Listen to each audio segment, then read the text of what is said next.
ഇതാണ് പശു. ഇതിൻ്റെ പാലാണ് ഞാൻ കൊടുത്തോണ്ടിരിക്കുന്നത്. ആദ്യത്തെ പേറ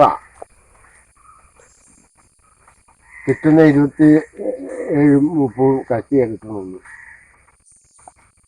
എനിക്ക് എങ്ങനെ ഇത് മുതലാവും ഈ കർഷകന്? പിന്നെ കുടി മേടിച്ച് കൊടുക്കാൻ പോലും തീറ്റ കൊടുക്കാൻ പോലും വശമില്ല. ഞാനൊരു രോഗിയും കൂടെയാണ്, ശ്വാസം മുട്ടുന്നത് കാരണമാണ്. ഇതുകൊണ്ട് വേണം ഞാൻ കഴിയാൻ. ഇന്ന് മുതൽ പാല് ഞാൻ കൊണ്ടുപോകുന്നില്ല. എന്നാ വെച്ചാൽ എങ്ങനെ കൊണ്ടുപോകാനാണ്? അത് കൊടുത്താൽ എനിക്ക് യാതൊരു തരത്തിലും മുതലാവുന്നില്ല.